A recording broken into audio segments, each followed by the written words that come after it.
This video is for those who have family members or loved ones in assisted living facilities where they help them with activities of daily living, or people that are in long-term care in a nursing home or any other long-term care facility. This one is for you.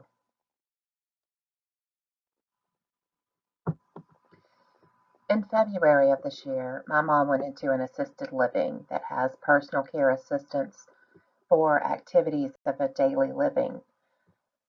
In March of this year, when visitation was canceled due to the coronavirus, she began complaining in our telephone conversations about swelling in her legs and feet and a new onset of a rash. Well, the swelling concerned me because I was worried about new onset of heart failure. Why would she be having these symptoms? And what was the cause?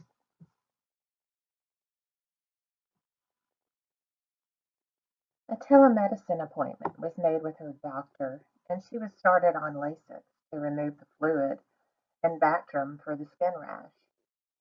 The only nurse that's on duty there is the RN director, and I had to rely on her eyes as to what she said was wrong with my mother. And she said it looked like cellulitis, which concerned me. She then divulged that another resident had the same rash. Okay, so what's going on now that the residents are having skin infections?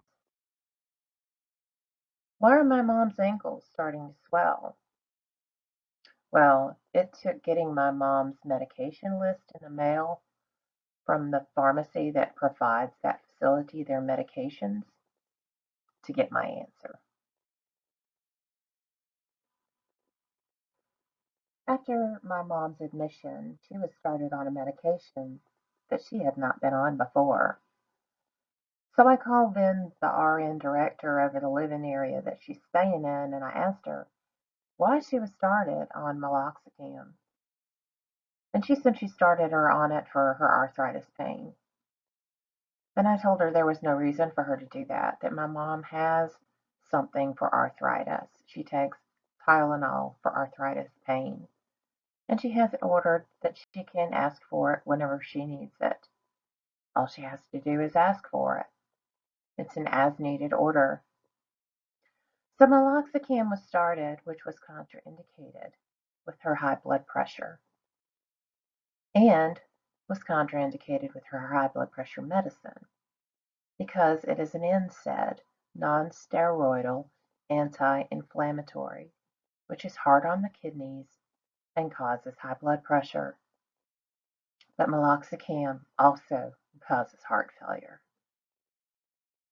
So when was this medication started? Well, conveniently, it was started while I was at a nursing conference. Was I consulted about it? No. They just started her on it.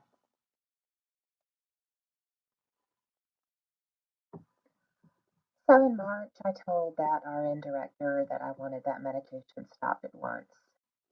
And she told me that I had to call and cancel it. Oh, she started it, but she wasn't willing to get it stopped. So I called the doctor to get it stopped.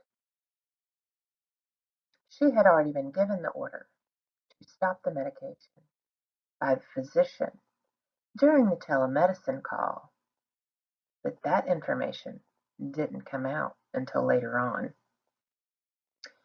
I also notified the pharmacy and told them I didn't want her getting any more of the medication. So they told me that they would discontinue it and they would just put it on hold. Awaiting a doctor's order, which she already had and didn't tell him.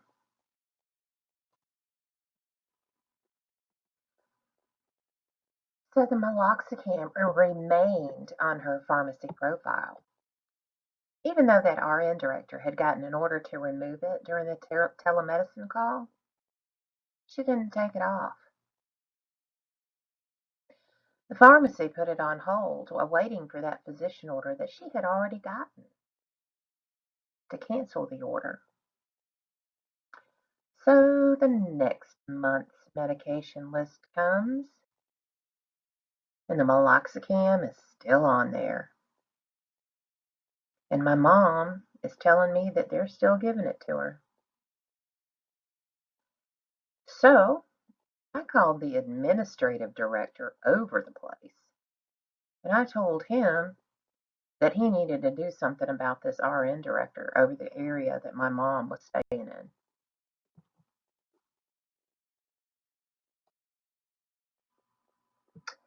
The administrative director opened an investigation into what was going on in her area of the facility. He had that RN director take a leave of absence or put her out for a week or something so that he could really look at the medication administration for all the patients and really find out what was going on back there in her area.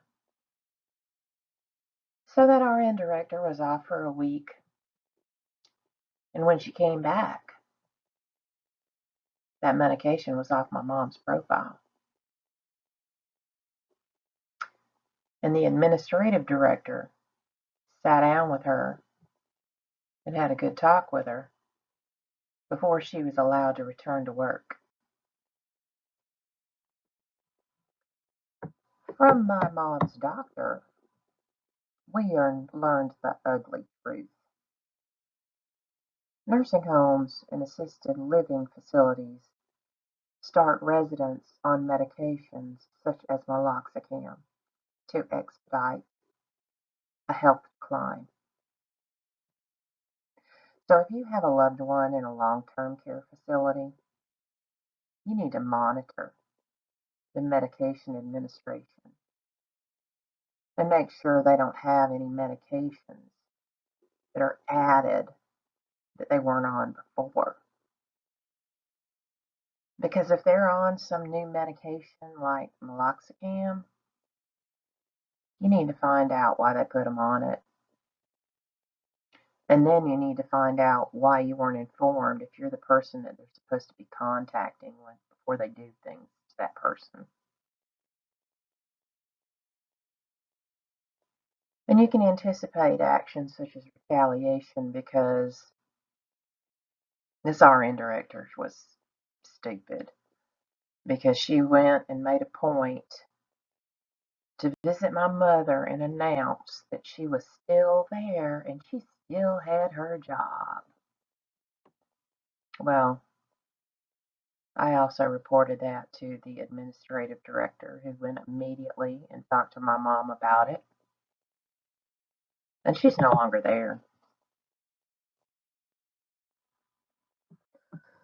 So if you have a family member that's in assisted living or in a nursing home or some other long-term care facility, rehab, wherever, you need to get a list of the medications from the facility, the pharmacy that they use to fill all the medications. And you need to take a good hard look at that medication list for your loved one every single month. You need to go over that list and see if there's anything new. Is there any medications on there that they were not on before they went in that place? And if they are, what are they and why were they started on them? And that's where you need to start with your questioning. You need to call and you need to ask the director over the area that they're staying in about the medications that they've been started on, that they weren't on before. And you need explanations as to why they were started on it and why you weren't notified if you're the person they're supposed to contact. If you want them stopped, you tell them you want them stopped. You notify the pharmacy that you want it stopped. I sent them an email and I followed it up with a fax. Contact the doctor and tell them you want it stopped if they refuse to, as happened in my case. They're not wanting to stop these drugs. You have to stay on them. And bring it to the administrator of the facility's attention if the problem persists, because he had no idea this was going on. He said if I had not brought it to his attention, there's no telling how long it would have gone on.